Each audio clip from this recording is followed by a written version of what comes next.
They say if you're not at the table, you're on the menu. AfrEA Caring's strength lies in the youth. The criticism is that African evaluation tools and methods are not documented. Not a single person who's studying evaluation can think about studying evaluation without referencing the African Evaluation Journal.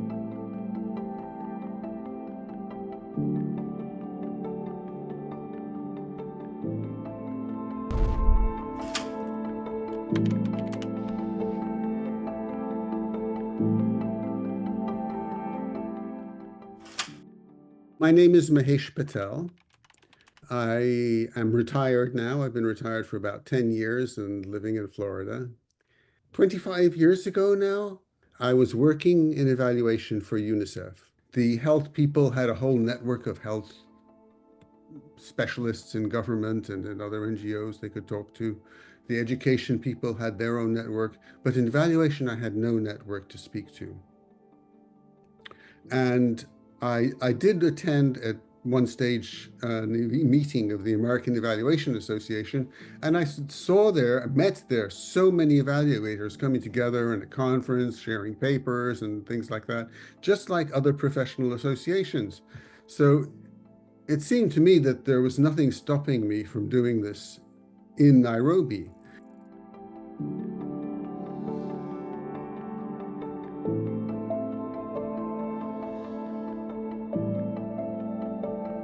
And so I started going around countries saying, look, I'll come to visit you, I'll come to help you with your program, but while I'm there, we have to have a meeting of all the people who are interested in doing more work on monitoring and evaluation in your country. So they'd invite their counterparts from the different agencies, including government agencies, would come to these meetings. And so we talked, much as we talked in Nairobi. And at some stage, it became a potential for having an African meeting. We had the first meeting of the African Evaluation Association. I had a total annual budget of $30,000.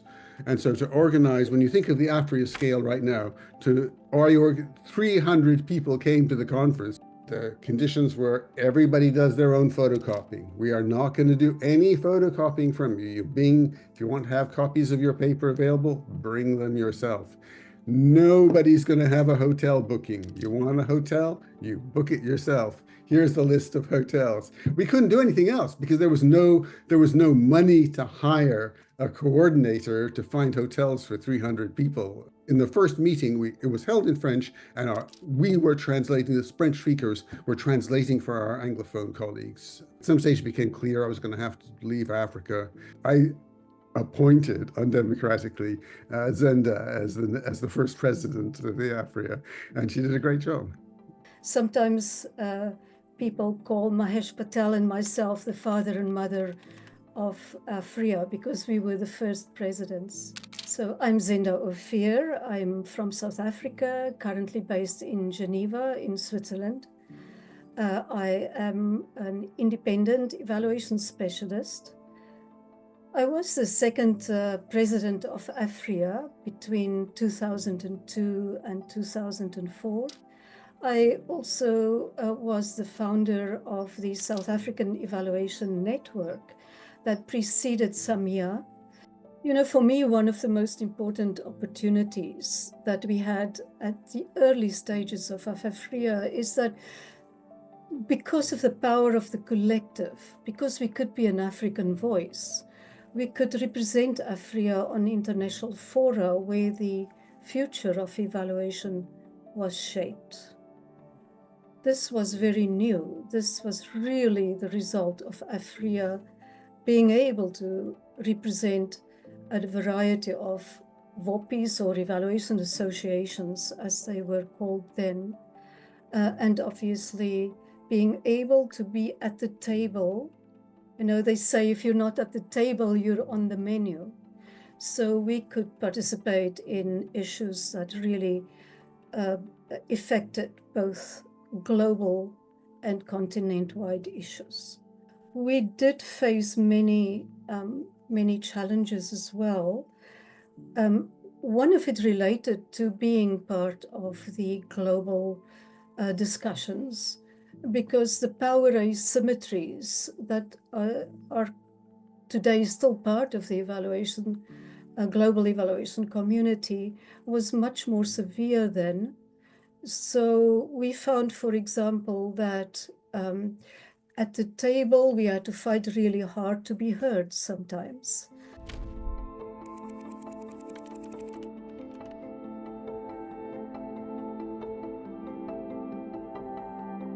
I was also deeply involved in the initial stages of Made in Africa evaluation. In 2007, Suli Gariba and I initiated the stream of the conference stream that we called Making Evaluation Our Own, and that eventually led to Made in Africa evaluation. The African Evaluation Guidelines was also a very relevant document to guide associations like the Mozambican Association that has just coming, to the fold, and to know that we don't need to start from scratch because there is already a document that has been produced by other African thinkers, and we can always work around it to develop our own.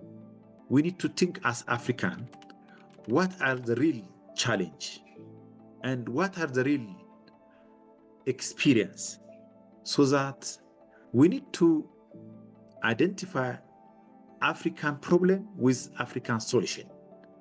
That's very important. My name is Bagele Chilisa from Botswana. I have been a professor at the University of Botswana for the past 30 years, where I have taught research methods, statistics, measurement, and evaluation. Evaluation has been one of those subjects that specifically encourages and forces you to look at development projects in Africa and begin to ask yourself, what are the issues? What is the problem? Do development projects in Africa, do they lead to the improvement of the quality of life of the African people? The evaluation process and the methods will come from our experiences as we interacted with the culture, with the people, with their history, with their philosophies, with their beliefs. My name is Carlos Komla Akligo, the Executive Director of the African Evaluation Association. I've been working with the organization for the past 3 years, and I joined the organization to support the efforts of AfrEA members to promote evaluation agenda beyond the continent. The Made in Africa evaluation concept simply tries to promote evaluation which take into account our values and our norms, our cultures, and then also in some cases promotes the usual way of doing our things. Because evaluation boils down to every aspect of life. We were doing a study to mitigate the impact of HIV/AIDS on adolescents. So the question was, there are a lot of survey instruments that are about behavior. There is one that is based on the theory of planned behavior that is like, okay, it's there. Every nation, when they are doing behavior change, they can adopt that instrument. So for me, we said, okay, but you see, we're doing it again with a team from the US. And so we said, but you see, the adolescents in the US are not the same as the adolescents in Botswana. So we do not think that that instrument that measure behavior change would be necessarily relevant for us. So we need to contextualize it. And so that's exactly what we did. And they were agreeable. And on the basis of that, we're able to find areas that were not in that instrument that we put in order that the instrument that measured adolescent behavior could reflect the realities of an African adolescent. We being a continent of diversity, so much diversity from north to the south, with so much of needs also in terms of literature, training, capacity. We needed to have this concept to kind of guide us in our thinking and our vision. We are able to look at it and say, this is something from us, and it's developed looking at our context and also making sure that it's not, the evaluations are not extractive. They have to leave something, to the local community. And we don't look at communities just to provide us data. They need, to own the evaluation results. So that's how we as Africans feel in general, that we wouldn't go to the community and do harm just for the sake of doing research. L'initiative de l'évaluation Made in Africa est très important. C'est un enjeu de mon point de vue. Maintenant, je pense que nous devons, disons, pouvoir mettre ce concept, disons, sur le plateau international de l'évaluation. Pour cela, il m'apparaît qu'il y a un travail d'approfondissement à faire encore. AfrEA doit encore continuer à travailler avec nos institutions de recherche. My understanding is that Made in Africa is a movement, and this movement is a journey. We have only just started.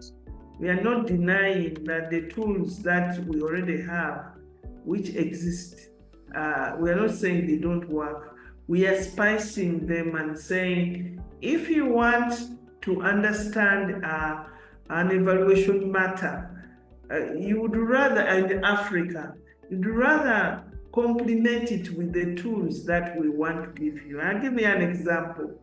I have been working with colleagues on the community languages and best framework. And in this one, we have tested that proverbs will give you a different flavor of what people are actually asking for culturally when you are packaging a project, not only when you are evaluating, but right from the way you are packaging it, there are certain central characteristics that you should include to make the project successful. We can talk about the evaluation based in Swahili proverbs. It's an initiative championed by the Tanzania Evaluation Association in collaboration with the University of Tanzania. They managed to ensure that they come up with tools and frameworks that use proverbs and ensure that those proverbs are taken into account when they are doing evaluation. One of the things that made me really be happy with what we are doing in Africa on the Made in Africa evaluation, it was when the Asians said, can they have a Made in Asia evaluation framework?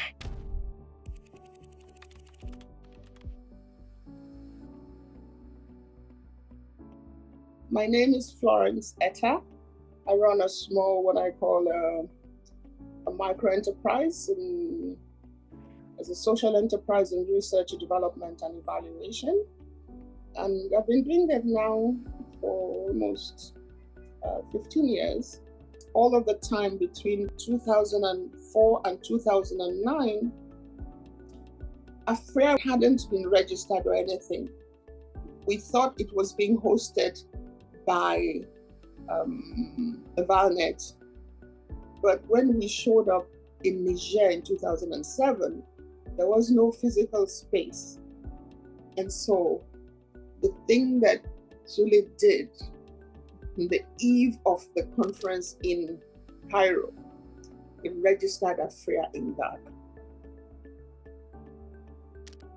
And that was what saved. That was like, he handed me the registration of AfrEA after I became made president. And it was so good because the first battle we were going to have would have been, where would we register AfrEA? Where would the office be? So because he did that, we just decided, okay, we're going to go to Ghana for the next conference. So we did not even have the initial battles over choosing a location. So that was a significant gift.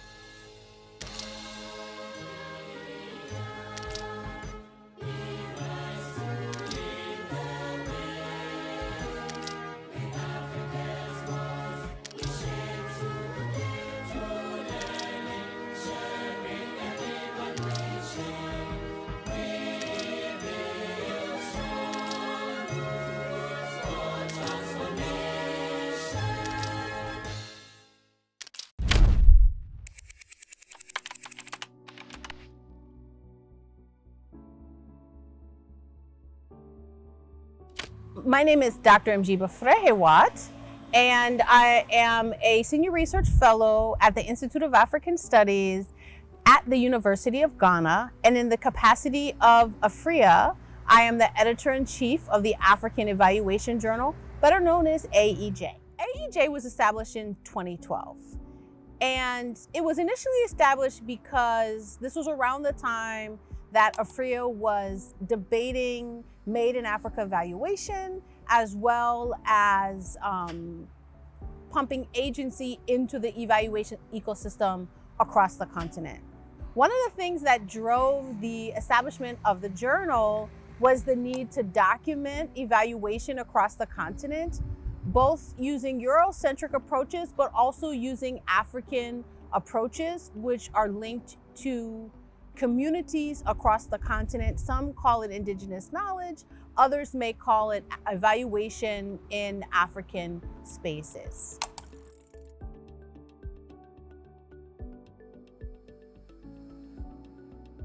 In 2012, 2013, the first AfrEA conference where we had the journal launched and in Cameroon. I think that was, for me, a highlight of my life, not just career, but my life. I mean, we had a product that we could show, something that we could give to people. In fact, we printed, I don't know, about 2,000 copies of the first edition. And we gave each attendee at the conference one. And it was a joy, a great joy to have something concrete in one's hand. And we've succeeded in making sure that emergent evaluators have a space and place, have a platform in most editions. And the gender balance is something that I've made sure as a personal kind of ambition to make sure that we have that correct. That we have even at the level of editorial team, that we have a gender balance, and that we represent it across the African continent. So the journal is the most visible product of AfrEA after the conferences. The conferences give you a memory, and the journal gives you something concrete. Alors, il a permis la publication d'un certain nombre de connaissances, que ce soit dans les théories, les pratiques, les savoir-faire, et éventuellement aussi le partage des opinions en termes d'évaluation sur le continent. Et il a joué vraiment un rôle clé dans l'avancement de la promotion de l'agenda de l'évaluation sur le continent. Alors, jusqu'à maintenant, la force du journal, c'était que on a beaucoup d'académiciens qui ont publié, et le journal a été surtout beaucoup plus disponible en anglais. When we did a systematic review of all the work done in Africa, and we did that for more than 10 years, we found that 70% of the articles that we were looking at went through the African Evaluation Journal. That's the first time I really understood what it means. I didn't leave alone the hits and what have you. We looked for documents, and we found that Africans whom we never knew, some are in universities, they were writing all this time. And so that's how important it is. Part of what I often say about the journal is that it was for us providing a voice for African evaluators. And when we talk about voice, the voice is, is always whose voice is present, and then asking whose voice is absent. and making sure that those voices are heard. We currently have 2 issues yearly. One is an open issue in which we invite academics and practitioners to publish with us interesting, forward-looking, and African-centered articles on evaluation that are happening across the continent and globally. The second issue is generally a special issue, and that's thematic.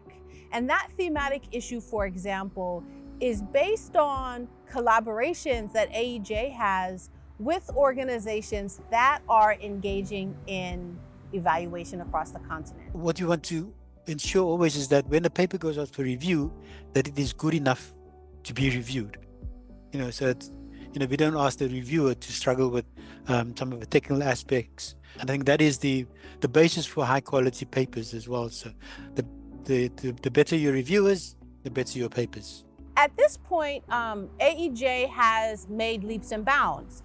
It currently has over 1 million downloads, which means that there's interest and excitement around documenting evaluation across the African continent. When one goes into the field, the first place that they should look for strategies and tools and methods should be AEJ, because we've done our job and contributed to documenting evaluation across the African continent. Most of what happened in terms of the training was at work. And if your employer did not invest in that, then AfrEA conferences was one sure way of getting that. Welcome to AfrEA conference.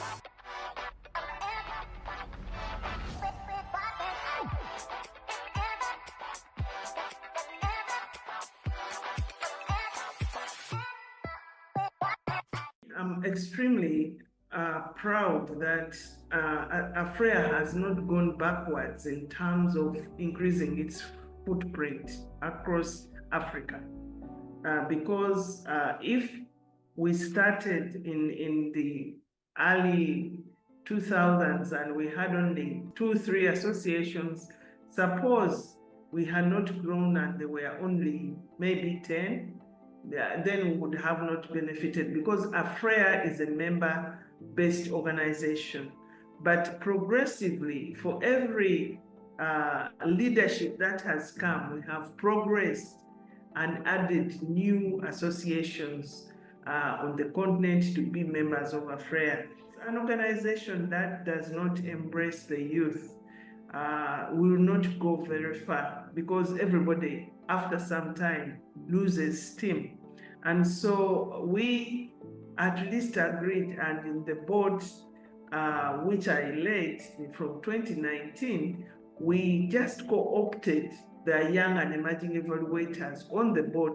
One important aspect of AfrEA's growth is the creation of the Young and Emerging Evaluators Network in 2014. Well, among the pioneers of the Young and Emerging Evaluators Network, Michel Ouedraogo, and 10 years down the line, he was elected as the president of the African Evaluation Association, which shows that the investments in the younger generation is yielding the expected results. We can say that for a fact that going forward, AfrEA is playing a strong role in building the capacities of the younger generation, those who take the lead.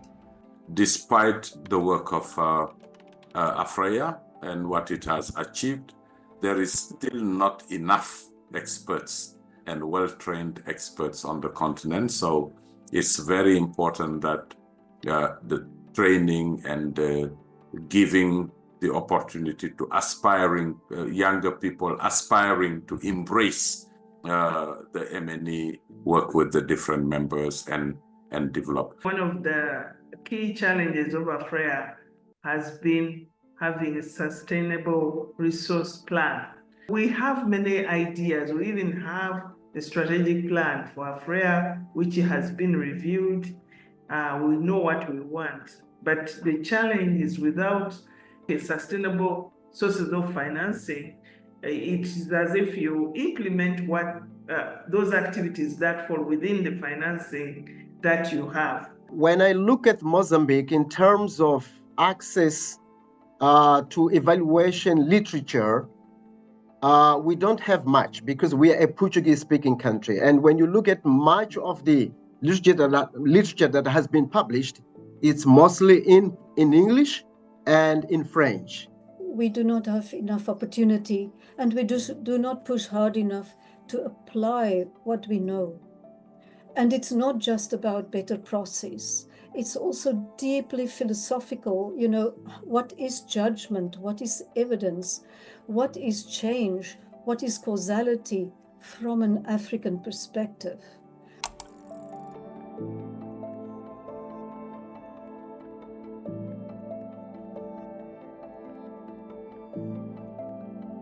Et nous sommes convaincus aussi que l'AfrEA joue un rôle central dans cette dynamique, notamment en facilitant l'interconnexion et la coopération entre les pays africains et aussi à l'international. Et là, d'ailleurs, l'AfrEA joue un rôle très important en tant que leadership dans les discussions internationales sur l'évaluation, et surtout pour créer des collaborations avec des institutions mondiales. Last year I was president-elect and Felicia Bohannon was president. So one of the things that Felicia focused on during her year was development of the relationship between AEA and AfrEA. That partnership was established the 12th of December, 2024. So it's very, very new.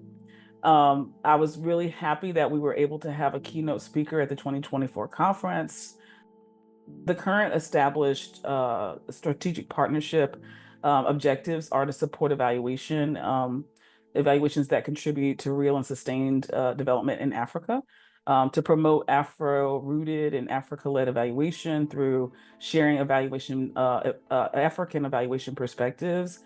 And we also want to, as a part of this partnership, encourage the development and documentation of high-quality evaluation practice and theory at the same time while we're elevating African evaluation perspectives. AfrEA has had two types of partnership with ACBF. First of all, ACBF has been provided support to the establishment and the development of AfrEA through financial support as well. But then ACBF has also used the services of AfrEA, particularly its members, to train people, but also to support institutions, create their M&E frameworks. Cadastre est le projet de renforcement des capacités pour la transformation structurelle de l'Afrique. Il est financé par la Banque africaine de développement et vise d'un côté à soutenir la promotion du commerce intra-africain dans le contexte de la ZLECAf, mais également à renforcer la gouvernance économique et sociale des pays. Dans le cadre de l'implémentation des activités relatives à la promotion du commerce intra-africain, ACBF collabore avec AfrEA pour soutenir les systèmes nationaux d'évaluation des pays. L'objectif est de soutenir les initiatives d'évaluation des politiques économiques afin d'améliorer la formulation, la mise en œuvre et le suivi des politiques économiques, y compris dans le secteur du commerce intra-africain. ACBF et AfrEA interviennent auprès des gouvernements, mais également des associations nationales d'évaluation.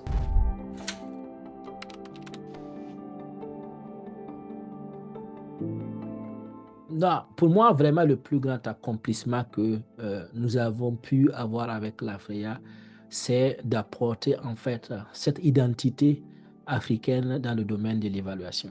Vous savez, moi, j'enseigne, je suis enseignant-chercheur à l'université, j'enseigne les méthodes d'évaluation en évaluation depuis 2011. Et je peux dire que l'AfrEA, le plus grand accomplissement que nous apportons et qui fait vraiment notre fierté, notre identité, c'est le fait de faire la promotion des approches indigènes, africaines, des approches qui nous sont propres, qui se relèvent de notre culture, qui relèvent éventuellement de nos pratiques et de nos façons de faire et qui sont adaptées à nos contextes. Donc cette approche-là que l'AfrEA apporte et cette façon de pouvoir promouvoir cet agenda-là est vraiment le plus grand accomplissement que nous apportons et c'est également aussi une part de notre identité en tant qu'évaluateur dans le monde de l'évaluation.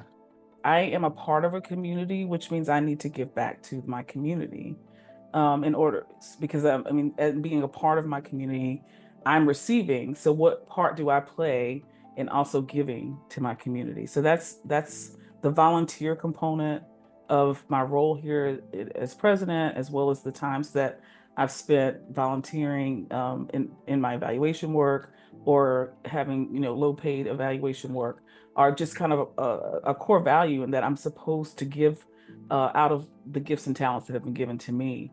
The most enjoyable and satisfying aspect of all this work was just having fun with the different people that were so keen. Everybody wants to do a good job with evaluation work. The power of networking is one of the things that I look at it as the greatest value. It's not about doing a survey or doing an interview. It's about being able to see how the world works or how a particular context situation works from multiple perspectives. This is a membership-based organization based on organizations which are not growing. And so one has to go back to the architecture of AfrEA and the constitution and see in the next 25, 50 years, what should AfrEA look like? Who should be its member? And how would these institutions grow over time? So I see a future of rebranding, re-engineering, repositioning ourselves to take advantage of new trends in the world. An organization in 25 years actually, because the rate of failure in the early years with new organizations, we may not pay attention to it, but it's fairly high. So an organization that can survive and continue to provide services for 25 years actually is a well-established institution. But that doesn't mean that these institutions do not face sustainability, growth and sustainability issues. The University of Education in Dar es Salaam, they managed to come out with a curriculum based purely on the AfrEA's Made in Africa concept using the African evaluation principles, meaning that now AfrEA managed to come up with something that is being used as a benchmark to train the younger generation of evaluators. We need to decentralize their capacity to the local service for the local level for immediate decision making, so that we are encouraging the young and emerging evaluators. They need to cope up and they need to understand, sharing the experience from the old, and also they can also utilizing their own active knowledge, they can utilize it effectively and efficiently for the future. I personally feel that measurement and evaluation is still very, very important. Accountability is, I think, an important aspect of what we do as evaluators, as well as learning and unlearning ways of being, ways of valuing, and ways of knowing. And I believe, based on what I've learned from Dr. Chalisa, what I'm learning now in the collaborative partnership that we have, that we're working on the panel conversations for both CES and AfrEA for 2025 and AEA 2025. I believe that we are exploring the both and, is how I put it and how I talk about it in my research, that you don't have to exclude one way or one voice or one way of being, but if we're going to work collaboratively together, we can include all voices, and we can talk about how we can elevate all of our ways of being in a way that makes sense for whatever it is that we're working on. We want to thank you, all the past presidents of the African Evaluation Association, for your hard work, your legacy. You are here today celebrating Africa, celebrating your hard work.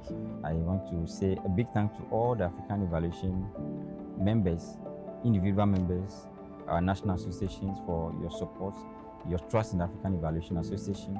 I'm very convinced that together we will make AfrEA great. I have had such a great time working with the African Evaluation Association.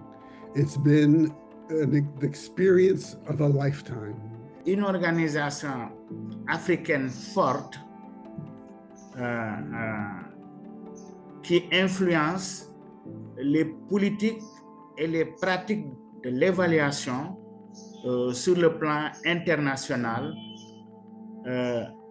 à travers la mobilisation et le renforcement des capacités de ses membres. I thank the young and emerging evaluators. They have done a wonderful job to bring the young people on board. I thank them for that, the presidency, the executive director and all the board for acknowledging Mozambique as a valuable partner and providing us with a funding opportunity in such a short time. I thank the AfrEA presidents for promoting African academics and having the confidence in African academics to be able to do academic work. I also want to recognize my dear friend and colleague who gave me this pendant, Suli Gariba, who is not with us anymore. AfrEA as a whole deserves to be celebrated because it's brought us together as a collective. Moi, je voudrais vraiment terminer par remercier tous les partenaires de l'AfrEA qui nous ont accompagnés jusqu'à présent. Ce que nous avons pu réaliser en 25 années et en 25 ans de vie, ce que nous avons pu accomplir n'aurait pas été possible sans nos précieux partenaires, que ce soit institutionnels ou individuels, qui ont accompagné l'AfrEA tout au long de son aventure, de sa croissance et de sa maturité. Donc, merci à vous pour tout l'accompagnement qui était essentiel.